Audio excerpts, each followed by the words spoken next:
आशा school के YouTube channel पर आपका स्वागत है। आज हम 10th क्लास का 4th चैप्टर करेंगे, क्वाड्रेटिक इक्वेशन या द्विघात समीकरण।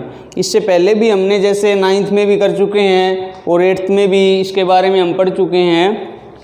तो आज हम इस फॉर्म के बारे में बात करेंगे, द्विघात समीकरण क्या होती है। जिस समीकरण में जो वेरिएबल है उसकी हाईएस्ट पावर 2 हो, द्वि का मतलब 2, तो उसे क्या बोलेंगे हम, द्विघात समीकरण। ये फॉर्म है ax² + bx + c = 0। तो अब जो फर्स्ट क्वेश्चन है 4.1 एक्सरसाइज का, उसका हम सेकंड पार्ट कर रहे हैं। इसमें हमें वेरीफाई करना है कि जो इक्वेशंस दी हैं वो द्विघात या क्वाड्रेटिक इक्वेशन है या नहीं, हमें जांच करनी है। तो ये गिवन है, ये क्वेश्चन हमें गिवन है। तो इसको सबसे पहले तो हम सिंप्लीफाई करेंगे। तो इसको हमने सिंप्लीफाई कर लिया, इसको इस साइड लेके आए यहाँ पे। तो जो लास्ट में हमारी जो इक्वेशन बनी वो क्या है, x² - 4x + 6 = 0। तो इसमें वेरिएबल क्या है, x की हाईएस्ट पावर कितनी है, 2। न तो 2 से ज़्यादा होनी चाहिए और न ही 2 से कम, एग्जैक्ट 2। तो x² - 4x + 6 यह एक द्विघात समीकरण या क्वाड्रेटिक इक्वेशन बनेगी। अब इसी क्वेश्चन का 6th पार्ट है, ये इक्वेशन गिवन है। तो इसको सबसे पहले हमने जो इक्वल में ये राइट हैंड साइड दे रखी है, इसमें आइडेंटिटी लगा दी सर्वसम्मी का, a - b का होल स्क्वायर। 9th क्लास में हम पढ़ चुके हैं ये। वो क्या होता है, a² - 2ab + b²। तो x² - 4x + 4। तो x² से x² कैंसिल, -4x को इस साइड लेके आए,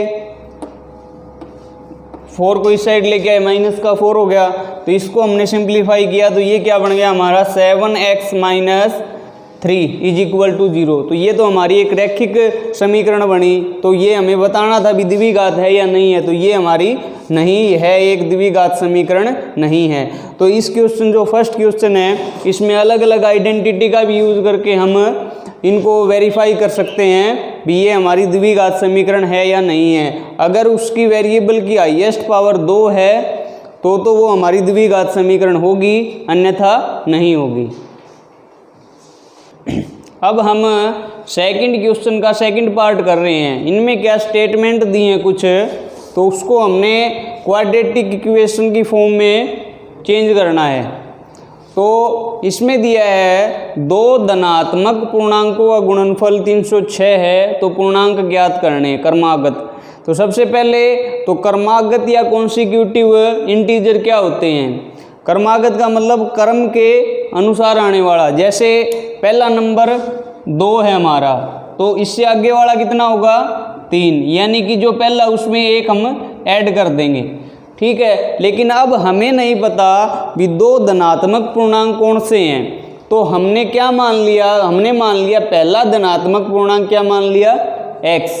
तो दूसरा कितना होगा, उससे आगे वाला यानी पहले वाले में हम 1 जोड़ देंगे। अब गिवन क्या है, पूर्णांकों का गुणनफल दे रखे है 306। तो अकॉर्डिंग टू क्वेश्चन क्या करेंगे हम, जो पूर्णांक है उसका गुणनफल क्या बनेगा, पहला कितना, x गुणा x जमा 1, वो किसके बराबर है, 306। तो ये हमने मल्टीप्लाई किया, x² + x = 306।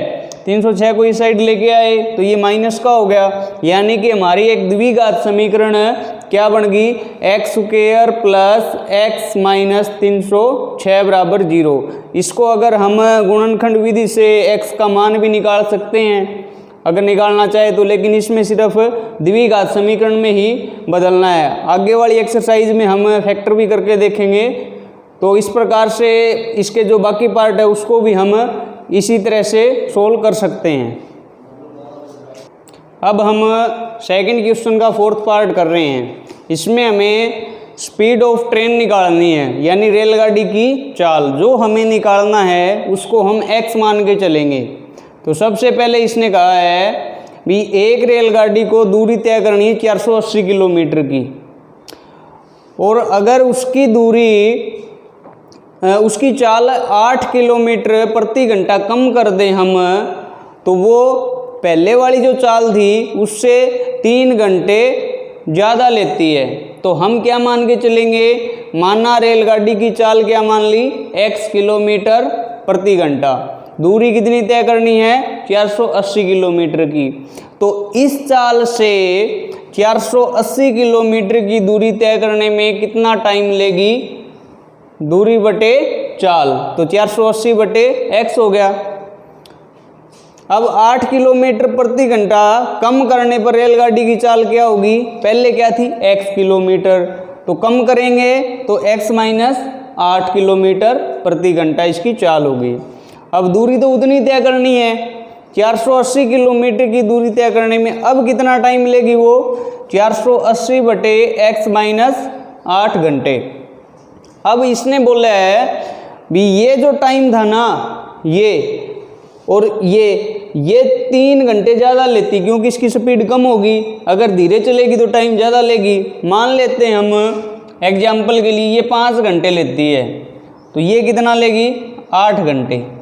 ये इसका टाइम है और ये इसका टाइम है, तो ये दोनों टाइम बराबर कब हों, या तो हम इसमें 3 ऐड कर दें या फिर इसमें 3 माइनस कर दें, दोनों में से एक ही करना है, दोनों नहीं करने। अगर हम इसमें 3 ऐड कर देंगे तो दोनों का टाइम बराबर हो जाएगा, ठीक है। तो ये टाइम तो इसका हो गया, उसके टाइम में 3 घंटे अगर हम इसको जोड़ देंगे तो दोनों का टाइम बराबर होगा। ये अकॉर्डिंग टू क्वेश्चन हम चल रहे हैं। ये इस साइड लेके आए हम, इक्वल में 3।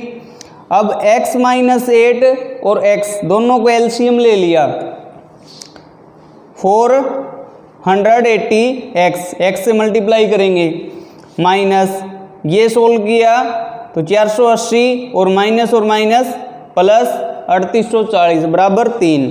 अब ये दोनों कैंसिल हो गए, x माइनस 8 गुणा x एलसीएम है, ऊपर कितना बच गया, 3840 बराबर 3 बटे 1।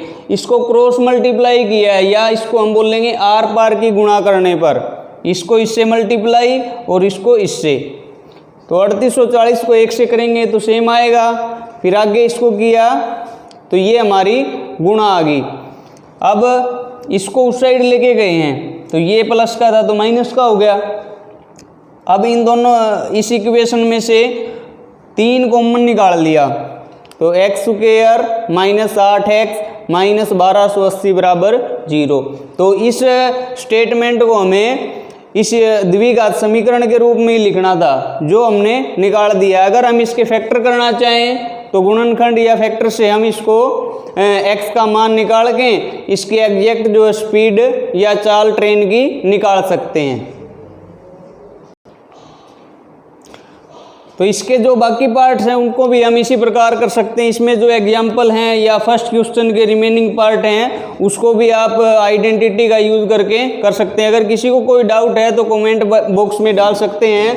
आशा करता हूँ, उम्मीद करता हूँ कि वीडियो आपको पसंद आई होगी। इस वीडियो को ज़्यादा से ज़्यादा लाइक करें, शेयर करें, सब्सक्राइब करें। Thank you.